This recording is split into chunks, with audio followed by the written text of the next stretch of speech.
Hello, hello. Welcome to rendition number 563 of Kingdoms Evolution with your host, Joe Finn. Whew. All right. It's been a long week.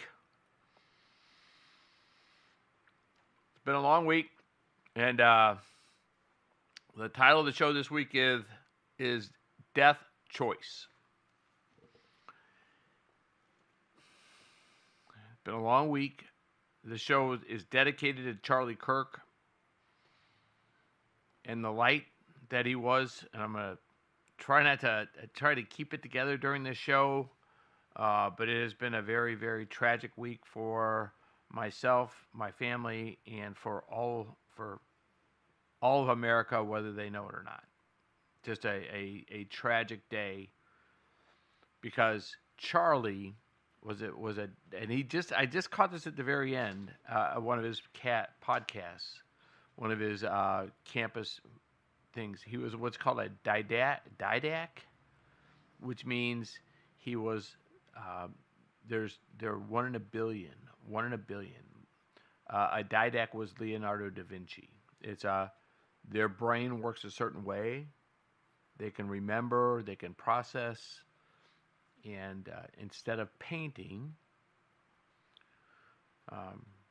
what Charlie did was communicate the Word of God, communicate the Word of Jesus Christ, and the meaning of living forever in this world. Which, if and I've done the show many times on, we as human beings simply cannot process. We can't do it. I wish I could explain it to you, but I can't because I haven't done it yet. But if we could understand what eternity is, if we could just wrap our minds around it, our hearts around it, we would be so much better human beings. So much better. Because the fear and greed, you think, if we understood it, you think the fear and greed that makes the stock market go up, or the fear and greed that runs any commodities market, the greed of wanting a better life and the fear of losing everything, if we could take that greed and fear and have you understand that eternity, the reward, what the win and the loss is, right? If you could fully understand that winning is for eternity, but so is losing. But since we can't comprehend, I think maybe we can comprehend the winning and the losing side. I do. So losing is, I suffer and I gnash my teeth for a little bit, and I'm in a fire, big whoop, big. I could take that. I like being a bad guy. I hate Jesus Christ. So what's a little pain and suffering?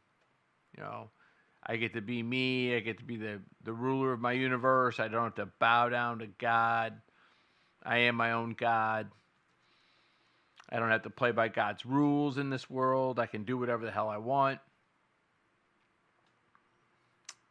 And it hurts a little bit after I die and I spend a little time, or I don't have a soul. I'm not going to spend any time suffering because I go to ashes. You're gonna wish you went to ashes. You're gonna wish you went to dust,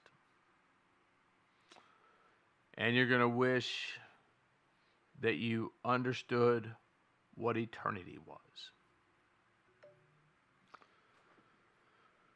The title of the show is Death Choice, and as upset as I am by the brutality, the heartlessness, the selfishness of the killing of Charlie Kirk, what blows me away, is the hundreds of thousands of people, probably millions of my fellow Americans that are celebrating the slaughter of this young man, this father of two.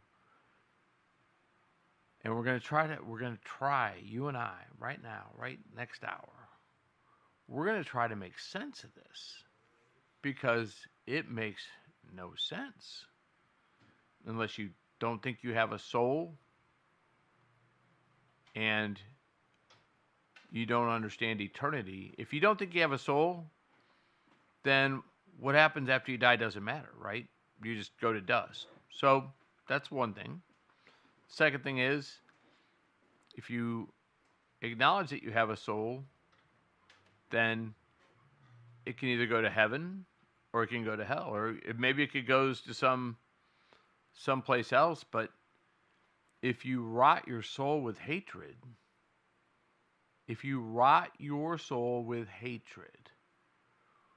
where's it going to go? Where's your soul going to go if you rot your soul with hatred? Well, it's not going to go to heaven. There can't be a rotted, hateful soul dancing around in the joy of light. It can't happen. It won't happen. Promise. Guaranteed. Guaranteed. Guaranteed. There's no hateful, wanna shoot Charlie Kirk in the neck, stars dance around in heaven. Nope. Not there. Not in heaven. So if you're not in heaven, where are you? Yep. You're in hell. And it's not just a little bit of suffering, right? It's not just, the sun will rise tomorrow, will be a better day. Sun's not going to rise. Not going to be another day. All eternity. And it's not like there's a break from it, right? There's not like you go to bed at night and the devil turns off the heat and there's no gnashing of teeth for a few hours. Eternal. 24/7. Forever. Every day. Your worst day, every day, times 10. Forever. Forever. The most pain you've ever felt, plus some. Forever. All the time. All the time. And just like in heaven, where you feel the joy all the time in the light of God, because it permeates you, it energizes you, it gives you wings, it gives you imagination, grace, beauty, love, curiosity, gives you all those things the light of God does when you're enshrined as a star in heaven.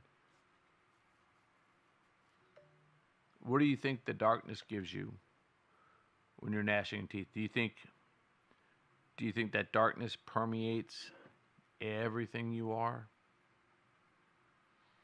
And do you think there's a limit to what you suffer for all eternity? I'm not a hell kind of guy.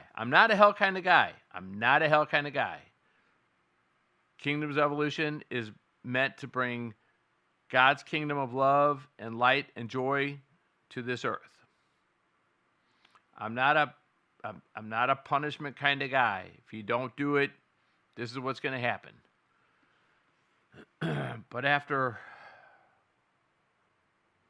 watching hundreds of thousands of people post videos, teachers, nurses, doctors, joyful in the killing of Charlie Kirk. And Charlie Kirk wasn't a politician. Charlie Kirk wasn't in office. Nope, nope, nope. Didn't physically assault anybody. Didn't encourage anybody to physically assault anybody. Didn't have an army of people beating up people. didn't uh, didn't say to hurt people. I mean, and they put a bullet in his head, in his neck, and killed him. And then they celebrate it.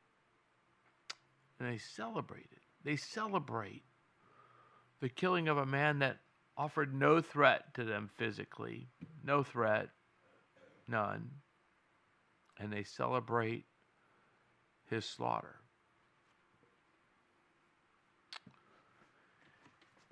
And this show is going to be about you and I trying to find a way to reach these souls because they're lost. They are lost. I'm telling you, they're lost. And Charlie would have wanted us to find a way to reach them without anger, without retribution. He would have wanted us to find a way. He would have wanted us to find a way to touch them with the Holy Spirit, to touch them with the Word of God, to give them just a momentary pause in their hatred of life, of their self-hatred, because I believe it's self-hatred, 100% self-hatred. They hate Charlie because they hate themselves. And why do they hate themselves? And this is what we're going to talk about today. You know, we've talked about how to try to get to the liberal progressive mind, the Marxist mind, the Islamist mind, by using words. And I'm not a didact. I don't even know it. I don't think I can spell that. And obviously, you all know that. So, I'm not going to be as brilliant as Charlie. Not going to replace Charlie. But for 1 hour today,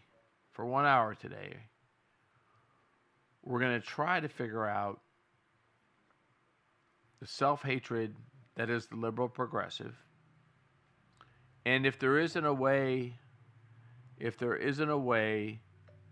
to pierce Satan's armor that is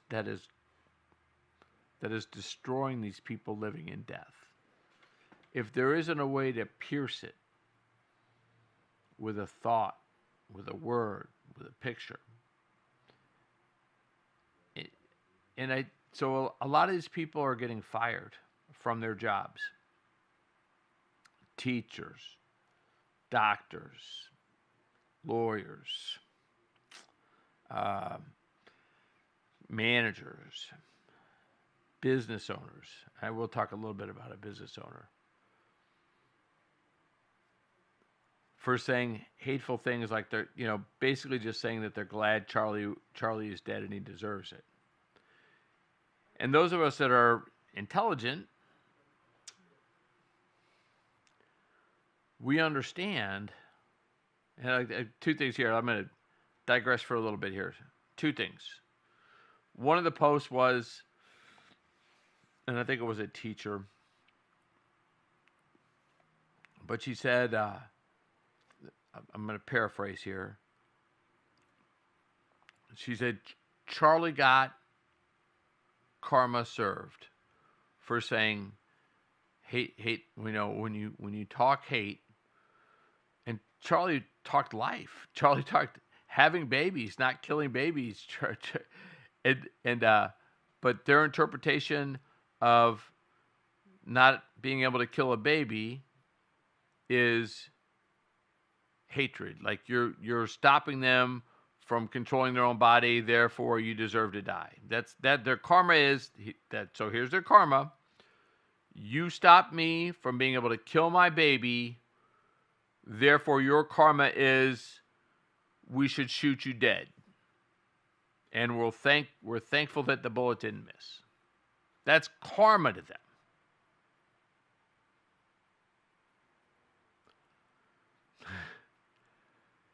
And those of us that are intelligent, we're like, well, you realize by saying that, like if you actually believe in karma, if you believe what you just said, you just rain down the hell of karma on yourself. That's the whole point about karma, right?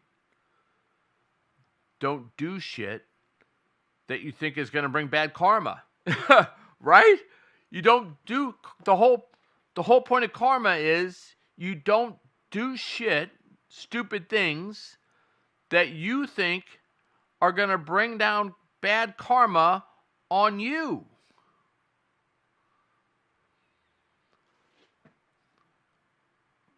So how stupid is it if you believe in karma? And to some extent, I do believe in karma, but different than just this force of karma. And I'll talk to that in a second. But like, if you actually believe in karma, that Charlie Kirk is dead, killed with 2 little baby girls because he spoke meanly or like he somehow was against killing babies, and he was killed for his words being hateful. Well, what did you just do? Right? I mean, you just spoke hateful words about killing somebody. You don't think karma only works against the other guy? Karma doesn't work against progressives?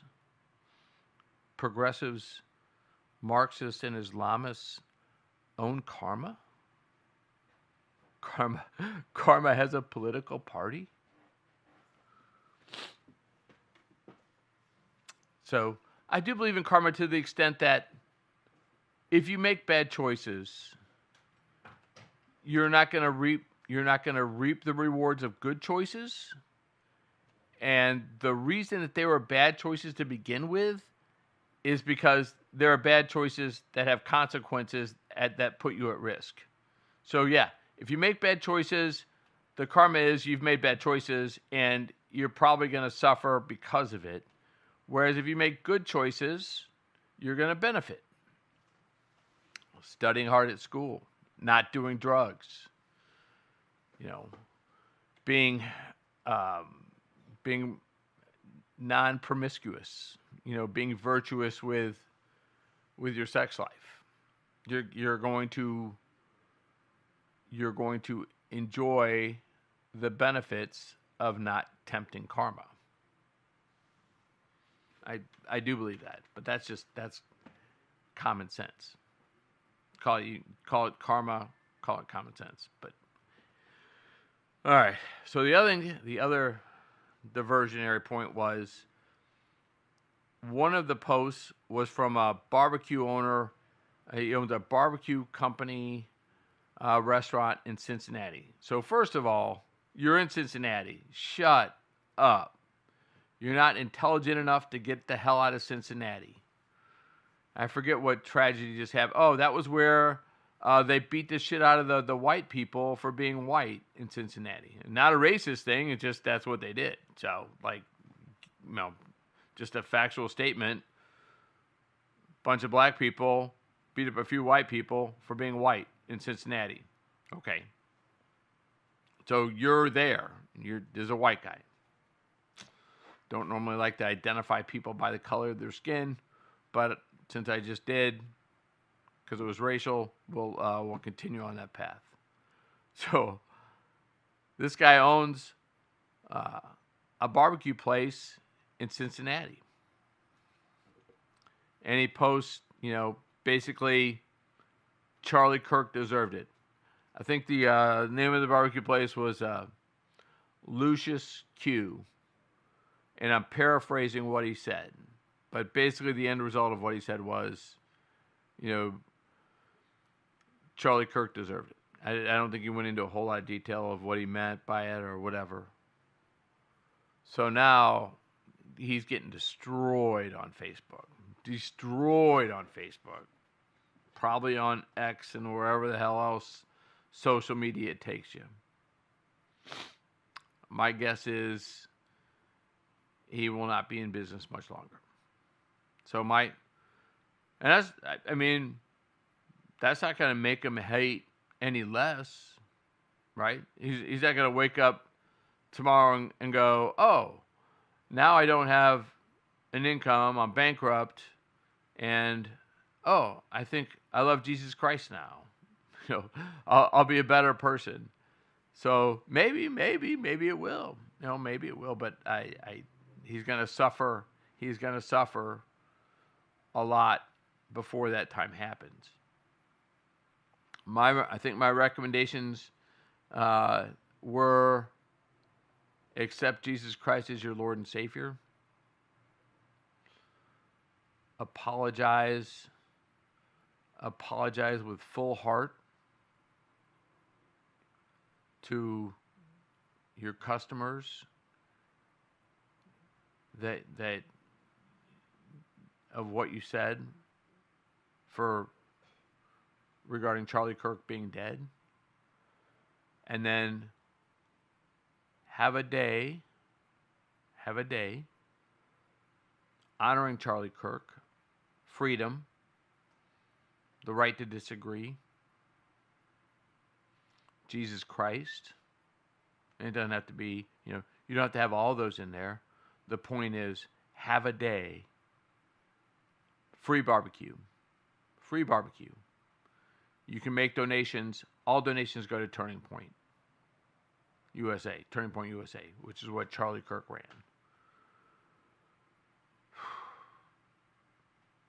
He won't. I don't think he will, but if that's his only hope for staying in business. Because number one, you're in Cincinnati, one of the great Democratic cesspits in America, cesspools in America, along with St. Louis, Chicago, New York, L.A. And I think Cincinnati is probably even worse because my guess is there's not a lot of wealth in Cincinnati. Like when I visited Cincinnati 10 years ago, the whole downtown area smelled like pee. And the one art gallery that I went to featured kids eating their parents. And on the painting that when we walked in the gallery, there was a painting of children literally eating their parents. The fat rich people dead. That was the painting on the gallery. That when you walked in the gallery, that was the first painting you saw. That was Cincinnati. Smelled like pee, and the artist was obviously a Marxist about eating the rich. And I went into the gallery, and there are two kids, young kids, probably 21, 22 at the front desk, and they obviously looked well educated and dressed very prim and proper because it's an art gallery, right? And I was just like, that painting is about Marxists eating your parents, killing and eating your parents. And they both looked at me like I was crazy. I was like, well, are your parents rich? And they're like, well, yeah, they're. It's like, well, they want to eat them and kill. They want to kill them and eat them. That's what communism is. You're working at their gallery. And the funny part is their parents probably got them the job. That's the funny part. Their parents probably got them the job. Here, go work at the art gallery that promotes killing and eating the rich. Rich liberals are the craziest dichotomy of reason in the universe, right?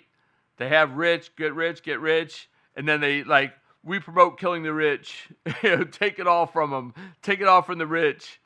And it's like, well, wait a minute, you're rich. Just why don't you just give it all up and follow Jesus Christ? Just give it all up, get into heaven, get something for your money. Don't just give all your money to people who want to kill you, because eventually they're gonna kill you.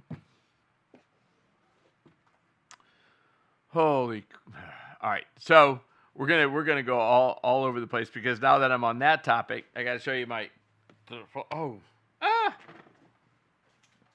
Wait a minute. It's not good. So I didn't see that it fell off. So now we're on communism.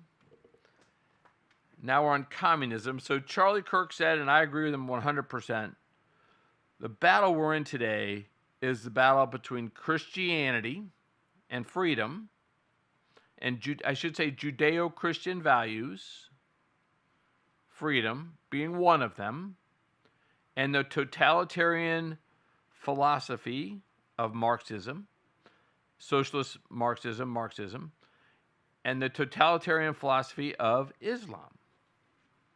So these two forces have combined. They affect our schools. They affect our higher education, schools, lower schools, grade schools, higher education. So it's gone full population cycle right now.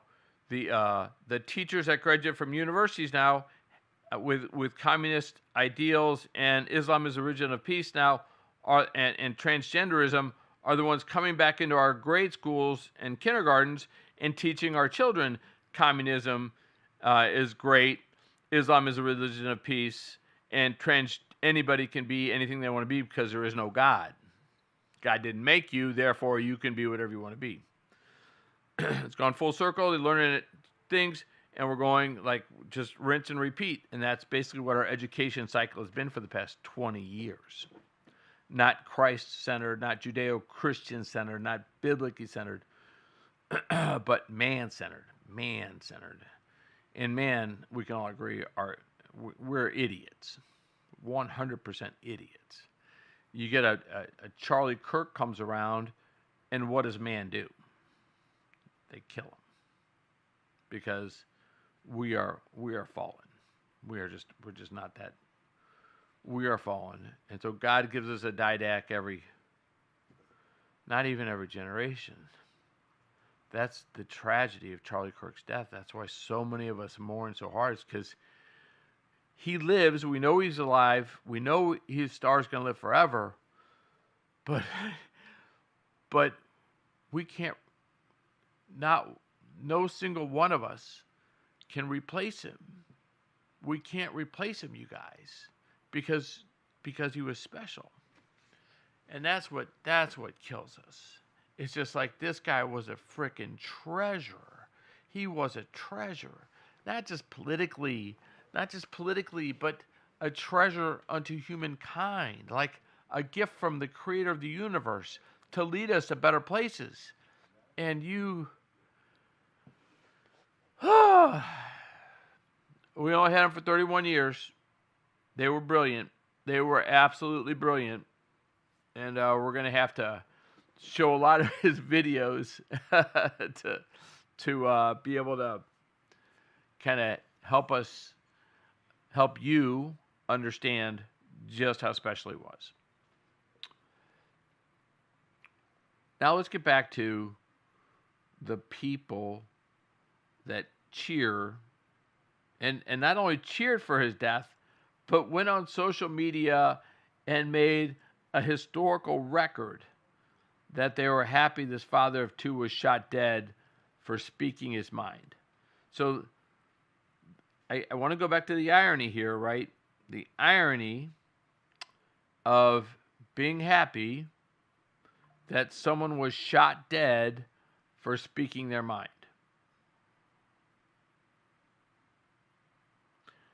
So, it's just the insanity of the logic of the left and Democrat politicians is they're telling you it's okay to kill somebody if you don't agree with what they say. Morally, they're calling it. Was it Tim Walz, or which was the Democratic senator that just said, we got to go out? Oh, it was the governor of California, Newsom, who like a week ago said, we've got to up the game. We got to take this to the next level. We got to do, it's not enough to do what we're doing now. We got to do more. Go look at Gavin Newsom like 2 weeks ago. And you don't think this impacts the brain of people like this guy that killed Charlie? You don't think when the governor of California says it's okay to do this, it's okay, we've got to up the game, we got to do more, we got to do more, we got to do more, we got to do more.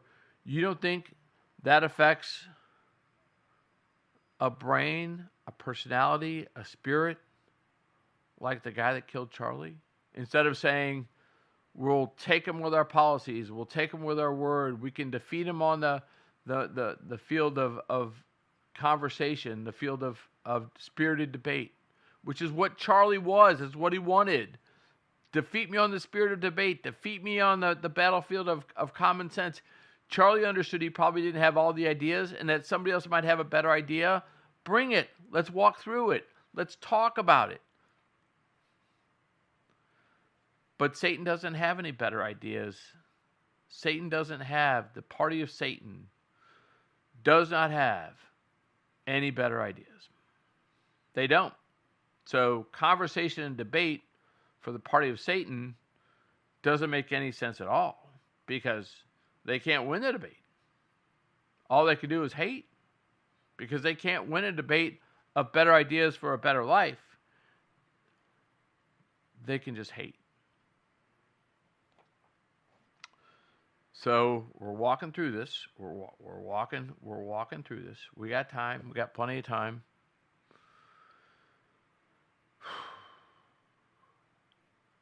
Of the 300 of the millions that are happy, that let's talk to the millions of people, and hopefully they're listening. The millions of people that are happy. Charlie Kirk's voice is silent. Well, it's not silent because we got he's been on just so you understand. He's been on college campuses for like the past 5-6 years. I don't even know how long. He's done hundreds, if not thousands, of these campus presentations. So all God has to do and all of us have to do is hit replay and become the voice and the embodiment of Charlie Kirk. And all we got to do is hit replay because we can go through the logic. Charlie Kirk went through the logic of abortion. Charlie Kirk already did he already gave us the nest egg of how to communicate and how to interact with your what you thought were your minions through reason, through love, through walking through the thought process of why life is good, of why babies matter. He's already given us the roadmap for it. There was no reason to kill Charlie Kirk. You're too late. The didac has already been released among us. We get to watch his videos now. The young people loved him so. We're not going to be silent. You cannot kill us all. You cannot kill us all. You cannot. And there is a Second Amendment, right? So you will not kill us all. All right. So, but I want to talk to you. So you're a 50-year-old woman. You're a professor. You saw Charlie Kirk talk about women getting raped and how it's not the baby's fault. That the baby, that human being, doesn't know whether it was the creation of rape or love. and that human being deserves a chance. And it incensed you. It incensed you, made you so angry that you thought Charlie was forcing that woman to have that baby, to go through a full pregnancy without having an abortion. That Charlie Kirk was forcing that woman to give birth to a human being that was created out of rape. And it made you angry beyond words. And now Charlie Kirk has been assassinated, been killed. And there's a part of you that's happy. There's a part of you that thinks you got what that raped girl who got pregnant and you were going to force her to have that baby. You think you got a little taste. You got a little taste of what you were asking her to go through by giving birth. Not by dying, mind you. But by giving birth. So you somehow equate them.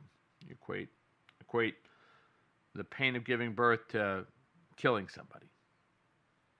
And somehow, in your mind, it works out for you. So, in order to, I try not to do this show before. So we're going to walk through this together because I thought about this. You know, Christians, and I consider myself a Christian, I not only have faith in God, I believe I've met God. I'm crazy you may think I'm crazy, but I think God held my hand. I think God told me to stop drinking and I did. So I'm a little bit of a different bird, a little bit of a different bean when it comes to God. I've got tremendous faith in God, but I also I'm kind of weak because my faith in God, my love of God is really my reality. Like, I know God exists. I know Jesus Christ is real. It's like I don't have any doubt about it.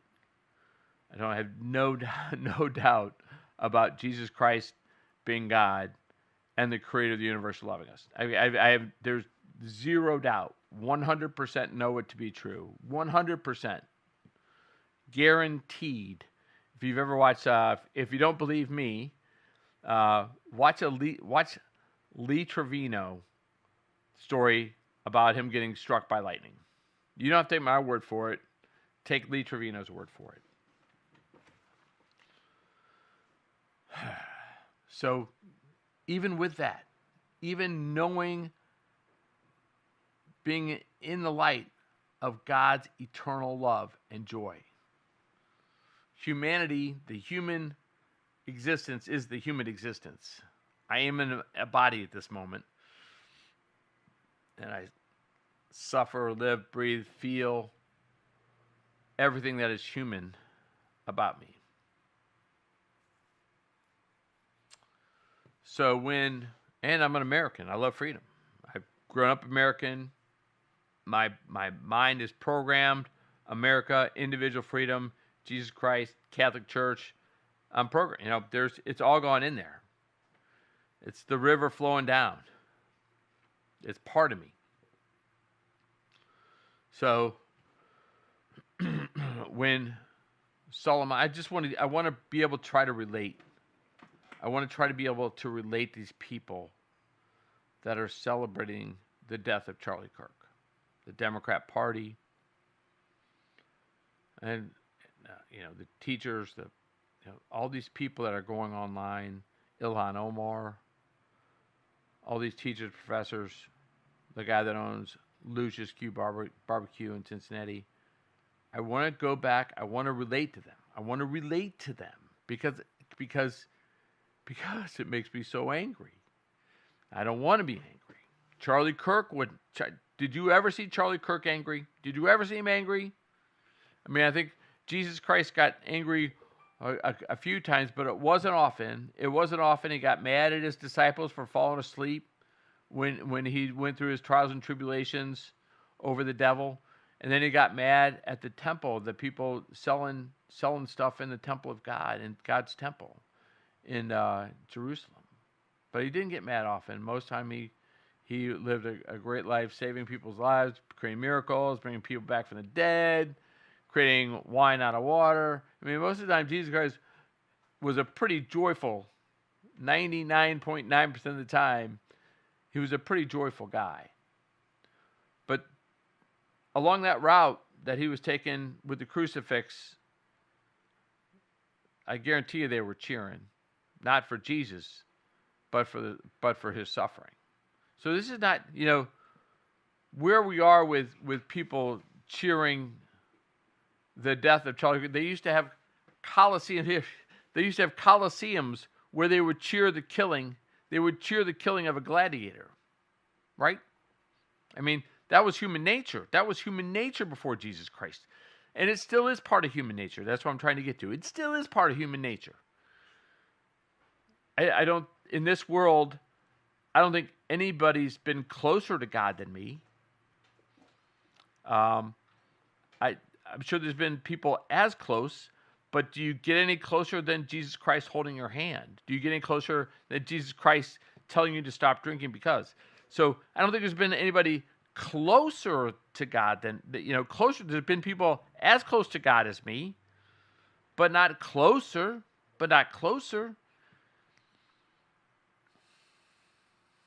And yet, when Trump killed Soleimani, the bastard from Iran that had killed thousands of our soldiers, injured thousands of our soldiers with these bombs and with terrorist attacks, when he droned him dead,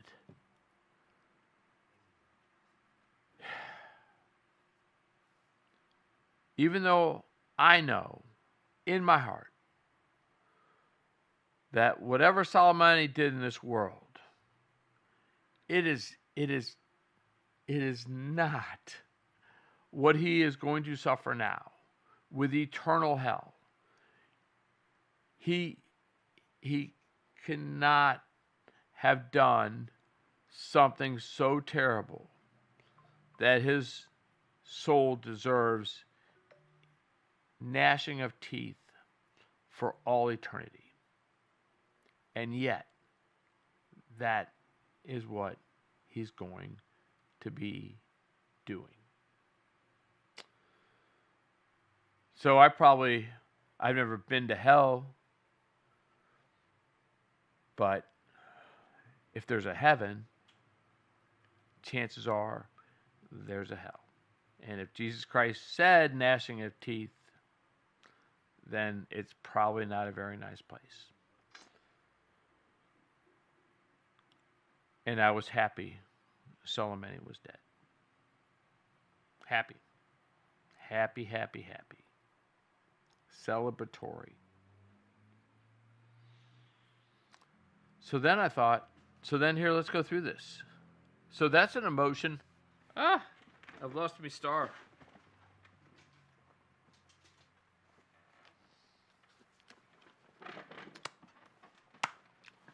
Cheap tape. Justin, that's some cheap-ass tape, man. Here, I gotta watch the clock. All right. I gotta stay on the 12 o'clock. I got somebody that comes on at 12, so I gotta make sure I'm off the air. So, try not to drop that word, but every now and then I do. I apologize. I felt joy at the death of Soleimani. It's hard for me to say I was wrong because he was a bad guy. He was a terrible guy. And as terrible as hell is, God can figure out where people go. God can figure that out. If you've done terrible things and are killing people and a threat to kill more people, it's okay to go meet your maker. And as a president of the United States, you have that right, you have that responsibility to defend your soldiers, your countrymen, from those that want to kill us. Soleimani wanted to kill us, had killed us, was going to kill us. Killing him was just. 100% just.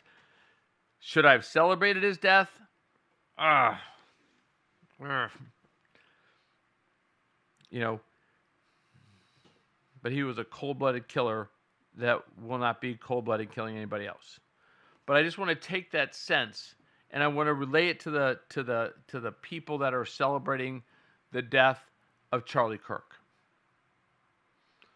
So I have celebrated the death of a human being. I celebrated the death of Soleimani. I did. But Muslims and the Muslims celebrate the killing of Jews. They do. Progressives have been celebrating. Abortionists have been celebrating the death of Charlie Kirk. The difference is the Jews don't pose an existential threat to violence and murder of Muslims. They do not. If you left the Jews alone, they wouldn't kill you. They would prosper, live, and probably make your lives better by tremendous inventions.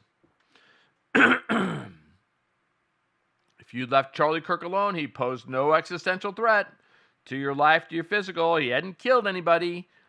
If you left him alone, he probably would have made your lives better. So that's the difference. That's the difference in being less than sad when somebody dies. How do we get to that? I don't know how we get to that mindset that celebrates killing somebody because you don't like what they have to say. It's insane. Do you not understand that that means that somebody can kill you for not liking what you have to say? It's not complicated shit. It's a simple logic that even an ignoramus could understand. If it's okay for you to do that to them, and that's your system of morality, of justice, and that's what you think is good and righteous, then it's okay for them to do that to you, to the people you love, the people you care about. If you don't want them to do that to you, then you should be against them doing it to somebody else.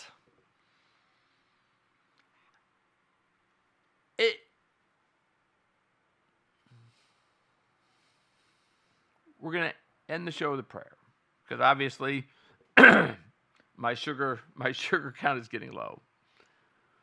Charlie Kirk, thank you. Thank you, lad. Thank you. God gave you a special gift, and you embraced it, and you shared it, and we all are better for it. And I just thank you for this beautiful world, this life. I guarantee you got Trump elected because without that young spirit, without those young people understanding that Trump wasn't a racist, understanding that Trump was for the betterment of our country, that Trump was for jobs, if without you explaining that to them in your didactic intelligence, sense of humor, and joy of Christ, Trump would never have won. You were the voice that brought Trump back to us, that brought him the presidency. And so much more than that. So many young people. I beg you, young people, find Jesus Christ. Just find Jesus Christ, because you're choosing death every day that you don't have Jesus Christ. You're choosing death. Every day you choose liberalism, you're choosing death. You are the light of God. The light of God is in you. You are made in the image of God. Whatever you're doing that's brought you to this daily choice of death of yourself, find the light of Jesus Christ and just take out all that stuff that makes you think you're bad. Take out all that stuff that makes you think death is good. Just light it out through the love of Jesus Christ. Amen, brothers and sisters.